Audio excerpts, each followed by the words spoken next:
നമസ്കാരം. ഇന്ന് ഉമ്മൻചാണ്ടിയുടെ രണ്ടാം ചരമവാർഷികമാണ്.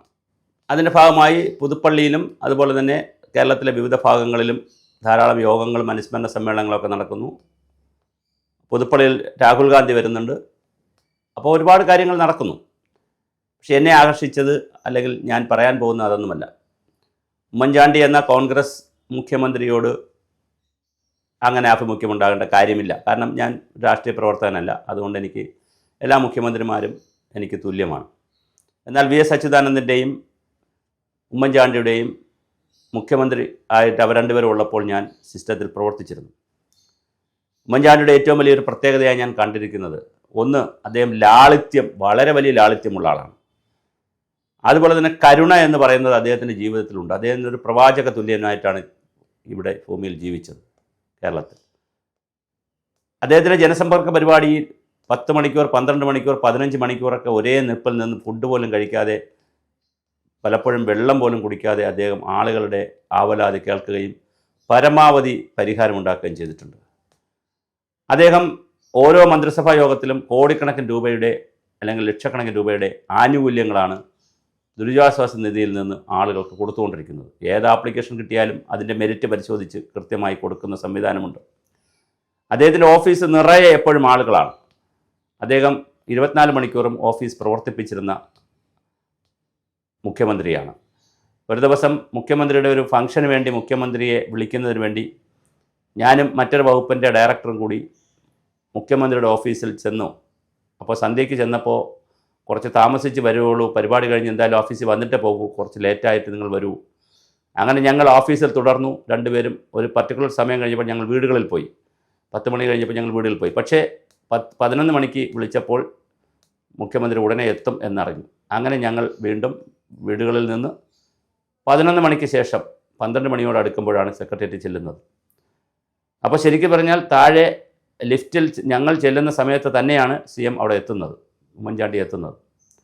അദ്ദേഹം ലിഫ്റ്റിൽ കയറുമ്പോൾ ആ ലിഫ്റ്റിൽ എത്ര ആളുകളെ കൊള്ളുമോ അത്രയും ആളുകളും അതിനകത്ത് കയറുകയാണ്. ആ ആൾക്കൂട്ടത്തിനിടയിൽ നിന്നിട്ടാണ് ലിഫ്റ്റിൽ അദ്ദേഹം മുകളിലേക്ക് പോകുന്നത്. അവിടെ മുകളിൽ ചെന്നിറങ്ങിയപ്പോൾ അവിടെയുമുണ്ട് ഒരു വള്ളത്തിൽ നിറച്ച ആളുകൾ. അതിൽ ഒരാൾ ഒരു ക്യാൻസർ പേഷ്യൻ്റാണ്. അപ്പോൾ ആ ക്യാൻസർ പേഷ്യൻറ്റിൻ്റെ കൊണ്ടുവന്നിരിക്കുന്നത് ഒരു കോൺഗ്രസ് ഏതോ ഒരു പ്രാദേശിക നേതാവാണ്. ഈ ആൾക്കൂട്ടത്തിനിടയിൽ നിന്നും ഇദ്ദേഹത്തിൻ്റെ കണ്ണ് ആ പേഷ്യൻറ്റിൻ്റെ ശ്രദ്ധിക്കുകയും ഉടൻ തന്നെ ഗൺമാനെ എല്ലാവരെയും അകഞ്ഞു മാറ്റി അവിടെ പോവുകയും അദ്ദേഹത്തിൻ്റെ ആ കൂടെ നിന്ന പ്രാദേശിക നേതാവിൽ നിന്ന് അപേക്ഷ വാങ്ങുകയും അപ്പോൾ എന്താണെന്ന് ചോദിക്കുകയും അവിടെ വെച്ച് ചെവിരിൽ വെച്ച് തന്നെ എന്തോ അതിനകത്ത് എഴുതിയിട്ട് PAയുടെ കയ്യിൽ കൊടുത്തു.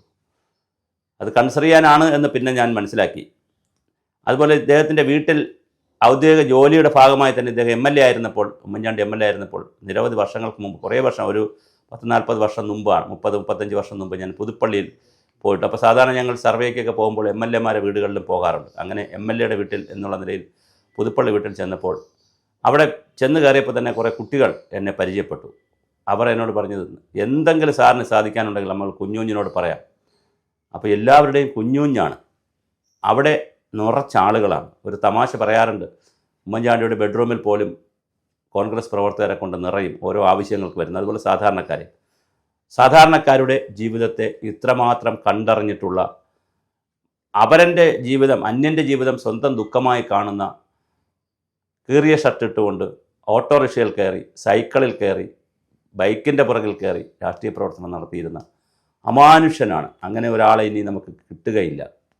അതൊരു അത്ഭുതമാണ്. അപ്പോൾ അതുകൊണ്ടാണ് തന്നെ ആയിരിക്കാം അദ്ദേഹത്തിൻ്റെ ചരമദിനത്തിൽ, മരിച്ചുപോയതിൻ്റെ അന്ന്, തിരുവനന്തപുരം മുതൽ പുതുപ്പള്ളി വരെയും ലക്ഷക്കണക്കിന് ജനങ്ങൾ റോഡിൽ കാത്തുനിന്ന് രാത്രിയും പകലുമൊന്നുമില്ലാതെ, മഴയത്തും വെയിലത്തും എന്നുള്ള കണക്കൊന്നുമില്ലാതെ കാത്തുനിന്നതും, പാതിരാത്രികളിലാണ് പല സ്ഥലത്തു കൂടെയും കടന്നുപോയത്. അവിടെയൊക്കെ ആയിരക്കണക്കിന് ആളുകൾ, സ്ത്രീകളും കുട്ടികളും ഒക്കെ നിന്നതും, ഒരുപാട് ആളുകൾ ജാതിമത ഭേദമന്യേ, കമ്മ്യൂണിസ്റ്റുകാരും കമ്മ്യൂണിസ്റ്റ് MLA-മാരും മുൻ MLA-മാരും ഒക്കെ അദ്ദേഹത്തിൻ്റെ സേവനം കിട്ടുകയും അതിൽ അഭിപ്രായം പറയുകയൊക്കെ ചെയ്തു. അപ്പോൾ വളരെ വലിയ കാരുണ്യത്തിന് ഉടമയാണ്. കരുതലും കാരുണ്യവുമാണ് ഉമ്മൻചാണ്ടിയുടെ മുഖമുദ്ര.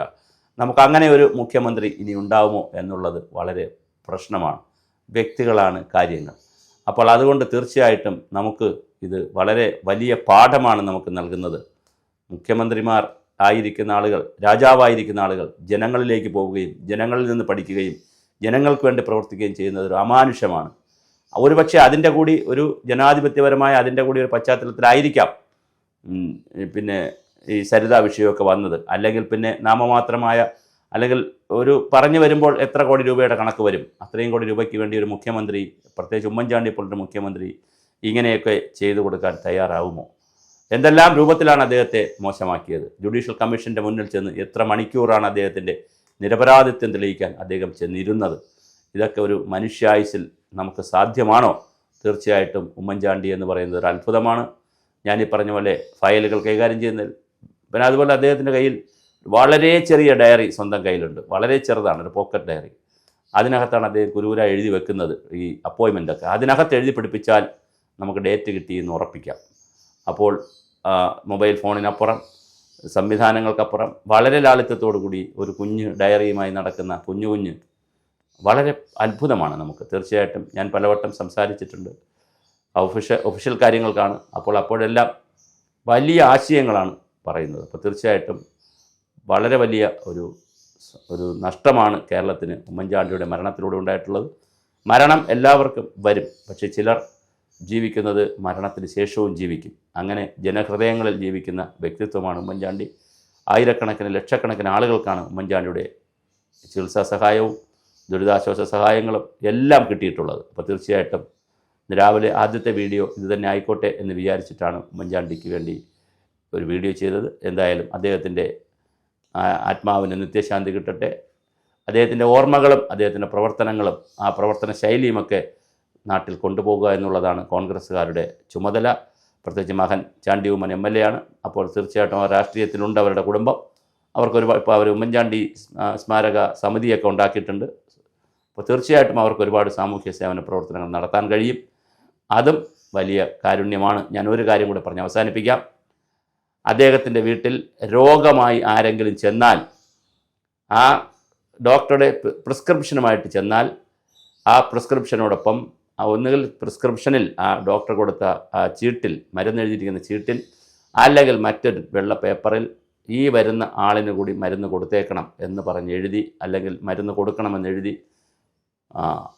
അവിടെ ഒരു മെഡിക്കൽ സ്റ്റോറിൽ എത്തിക്കുകയും കൊടുത്തുവിടും. ആ രോഗി അത് മെഡിക്കൽ സ്റ്റോറിൽ കൊണ്ട് കൊടുക്കുമ്പോൾ സൗജന്യമാർക്ക് അവിടെ നിന്ന് മരുന്ന് കൊടുക്കും. എന്നിട്ട് ആ മെഡിക്കൽ സ്റ്റോറുകാരൻ അത് എഴുതി വെക്കും. വർഷത്തിൽ എപ്പോഴെങ്കിലും ആരുടെയെങ്കിലുമൊക്കെ സഹായത്താലോ സ്വന്തം പൈസയോ കൊടുത്ത് എപ്പോഴെങ്കിലുമൊക്കെ ആ കടം ഉമ്മൻചാണ്ടി തീർക്കാറുണ്ട്. ഇങ്ങനെയൊന്നും നമുക്ക് സങ്കല്പിക്കാൻ കഴിയുന്നതല്ല. ഒരു മനുഷ്യനും ഇതുപോലൊന്നും ചെയ്യുകയില്ല. എല്ലാവരും ഇങ്ങനെ ചെയ്യണം എന്നല്ല ഞാൻ പറയുന്നത്. പക്ഷേ ഇങ്ങനെ ചെയ്യുന്നവരെ അംഗീകരിക്കാൻ, അവരെ തള്ളിപ്പറയാതിരിക്കാൻ നമുക്ക് കഴിയണം. അതാണ് ജനാധിപത്യത്തിൻ്റെ സൗന്ദര്യം. എല്ലാവർക്കും മാതൃകയാകുന്ന ഒരു അമാനുഷനായിട്ടുള്ള വ്യക്തിത്വമാണ് ഉമ്മൻചാണ്ടി. അദ്ദേഹത്തിൻ്റെ ദേഹവിയോഗത്തിൽ അദ്ദേഹം മരിച്ചുപോയി. അദ്ദേഹത്തിന് ഇനിയിപ്പോൾ അനുശോചനം രേഖപ്പെടുത്തുന്നില്ല, പക്ഷേ തീർച്ചയായിട്ടും എല്ലാ പ്രണാമവും അർപ്പിക്കുന്നു. അദ്ദേഹത്തിൻ്റെ ആത്മാവിന് നിത്യശാന്തി കിട്ടട്ടെ.